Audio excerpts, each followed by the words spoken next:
Is this thing recording? I don't know. So, hello everybody. Today, I'm going to be showing you guys how to write a resume and letter of introduction. My hope is that you guys are good for the sub, and you guys will finish this by the time I get back from my leave. I think I'm too close. Anyway, so there are 3 F's to resume writing or letter of introduction writing. There's the function, the effectiveness, and the form. Okay, so you need all 3 F's in order to have an effective resume or an effective letter of introduction. So the function of a resume, of course, as we all know, is to get a job, build a portfolio, and for college applications. The form of a resume, there's a particular form that you need to follow, and you're going to go to a link that I'm going to provide you in Google Classroom. It's called Resume Generator, and you're going to input a lot of information on the resume generator. But prior to doing that, you're going to fill out a graphic organizer with all of the information that you need in order to have an effective resume. So it needs to look a certain way. It needs contact information, of course, because you want your employer to contact you, right? Needs to be brief and to the point. I've seen resumes where they are multiple pages. Avoid that. Even if you have all, a gazillion years of experience and you've had all these avoid multiple page resumes. Always have your best experiences on one single page, because when an employer looks at your resume, they just want to see a brief glimpse of who you are as a professional.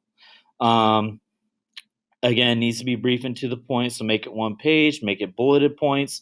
Don't feel like you need to, write a full paragraph or whatever.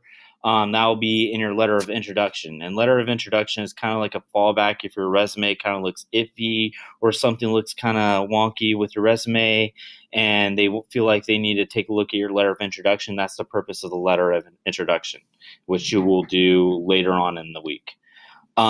So needs to be brief and to the point, needs to be less than one page. And then the effectiveness of a resume. Clear and to the point, visually appropriate, no grammar errors. My first resume, I made the mistake of having like bulleted points, and like it said, if I could recall, it said to teach adolescent youth.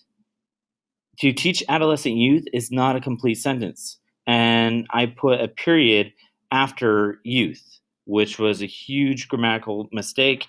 And that's something that I should not do as an English teacher, but I did it anyway. So we all make mistakes. We're all human. Make sure all necessary info is on the resume. Don't leave out important information. So if you worked at a management position or something like this, make sure you put that, because employers like to see that you were a leader once upon a time if you worked in a management position. Now, stretching the truth. You guys are kids. You don't have a whole lot of work experience, and so you guys are going to need to learn or be able to stretch what I call stretch the truth. So there's some people who really lie, tell a lot of white lies on their resume and on their applications for jobs. And I'm not telling you to do all that.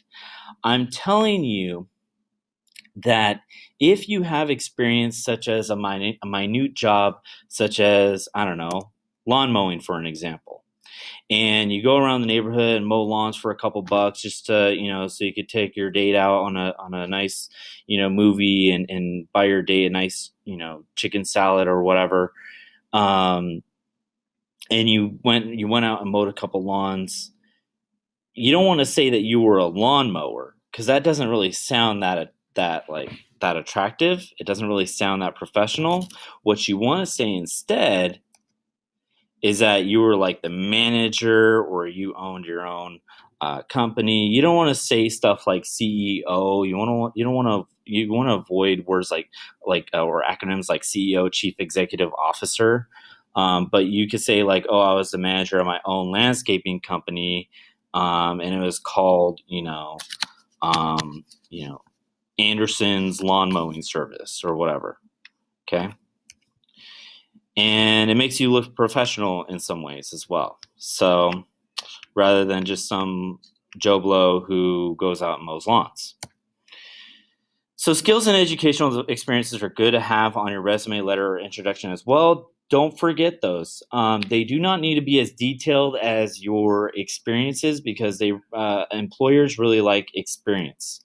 I noticed that in my experience in applying for jobs is that employers love experience. So the more detailed you are in your experiences on your resume, awesome. So skills are just kind of little like snippets of like what you're capable of doing. So you would list those in probably like a sentence at the bottom of your resume. And then your educational experiences do not need to be as detailed in your resume as well, because that's pretty straightforward. Like, okay, where did you go to college? You went to Cal State San Bernardino? Okay. So for me, I just put Cal State San Bernardino, English major. That's it. So basically, if you are not thinking outside the box on your resume and thinking of all the experiences that you've had that you could actually put on your resume, you need to think outside the box, because there are other people, hundreds if not thousands, that are trying to apply for your job that are actually thinking outside the box. And they're putting, some of them tell outlandish lies on the resume, which I don't recommend doing. But, there is some people who know how to stretch, what I call, again, stretching the truth. And so there's some truth to a statement, but then they really, make it bigger than what it really is. And so if you don't stretch the truth in your first years of being in the workforce, then there's somebody else that's going to take your job. And so at any rate, I just wanted to show you this video and hopefully give you a little bit of a few ideas as to what you could write on your resume. I know you guys are just kids and you don't have a whole lot of experience, but think of the minute things and make them bigger than what they really are. And then also for your contacts, if you put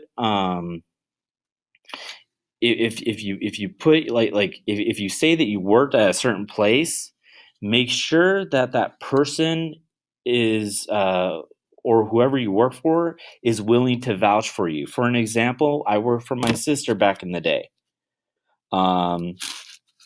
As out of her garage for her eBay business, which was selling scrapbooking materials.